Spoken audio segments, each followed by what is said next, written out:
Great rising, great being, great interdependent on part of the day. This reaches you. See that sun, y'all. See that sun on me. I'm gonna let my dreads get some sun today. Gotta let them get some sun. Gotta feed them some good energy.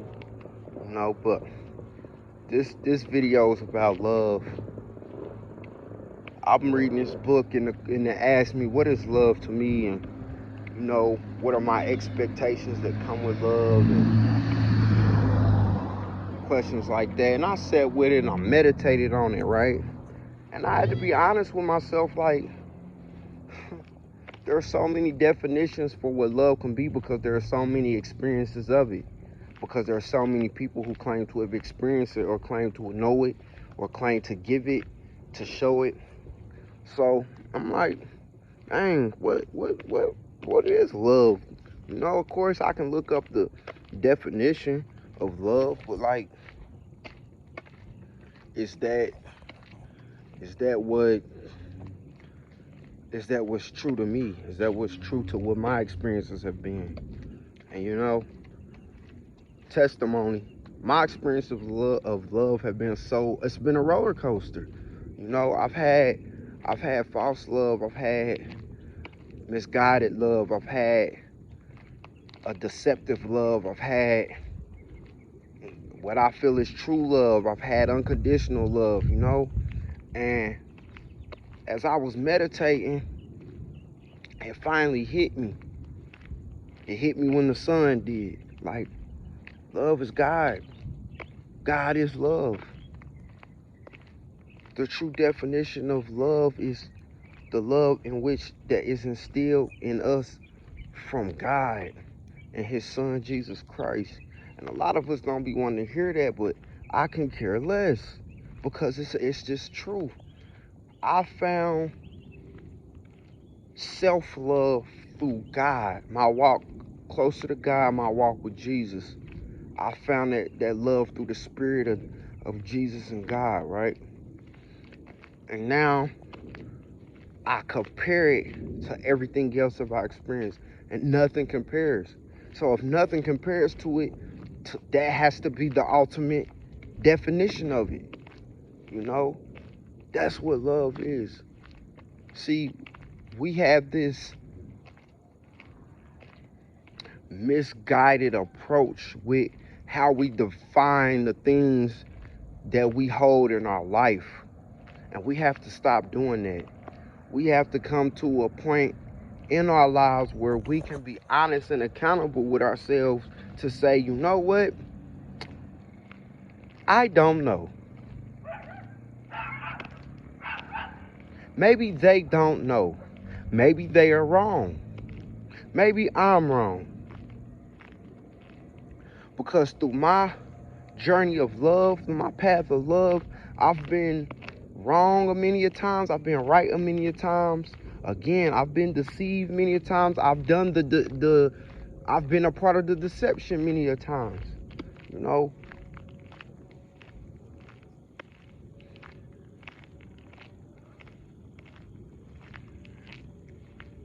Some of us,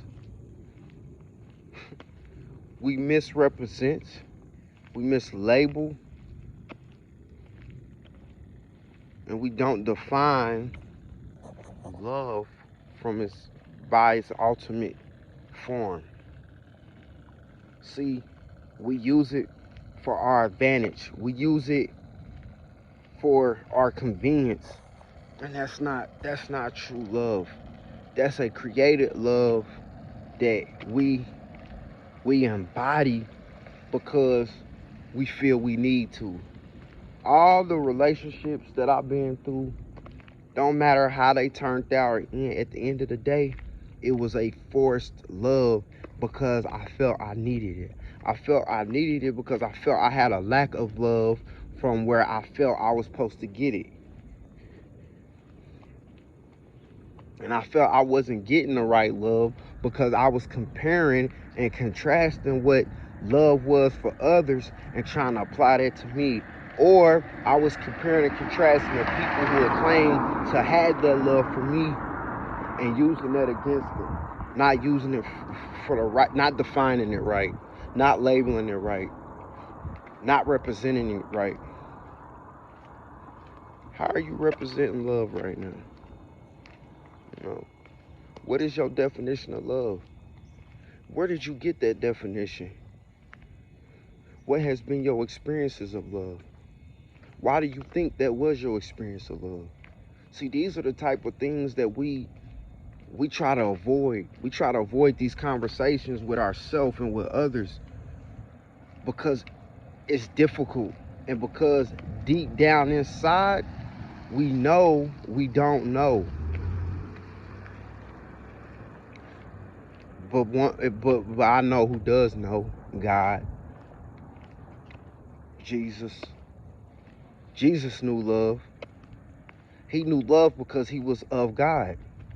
So how are we gonna know what love is if we not walking in the spirit of Jesus Christ, and we not in alignment of God? You know, don't forget the devil had love too. At a point in time, the guy had love for him. Shit, I'm just being honest. At a point in time, God had love for Satan, and Satan had love for himself. So a lot of things can be, quote unquote, justified personally because of what we define and what we call love. But see, the truth of the matter is that's not what it is at all. You know, if you not moving in alignment with what God's definition of love through the representation of his son Jesus Christ, and shit, you don't know nothing, man. And then that's where the falsehood, the misrepresentation, the deception, the mislabel, that's where all that comes from. Because we want to take it in our own hands. We want to take it in our own hands and try to define it for ourselves. We can't do that. I mean, you can, but look where it's going to lead you. I've been in many relationships that have been a detriment to me just because I wanted to put the label of love on it, because I thought I knew what it was, or I listened to somebody else's definition of it.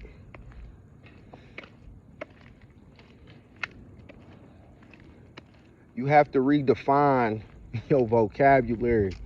You have to redefine your labels. You have to redefine your representation of how you walk and what you claim. Because if not, you can be walking falsely and you can be making false claims. And these false claims are what lead to so much pain and trauma. You know, so much pain and trauma I've endured or I've caused for others just because of my misrepresentation or my thoughts of love.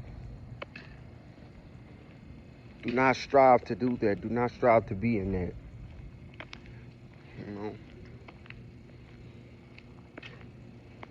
You know, and I'm saying this out of love for myself that I'm finding through my walk with Jesus and my seeking of God. So I hope this can help others.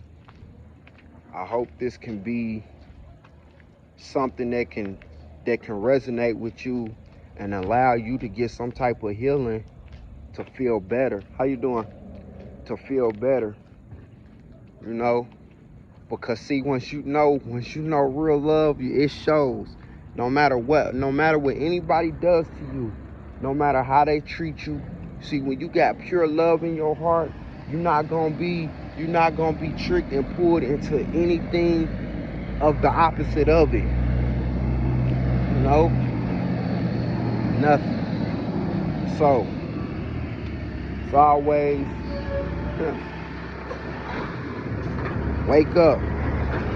Never give up, never settle. Always be yourself. Remember, life's beautiful when you allow it to be. One love, God loves. Peace and blessings.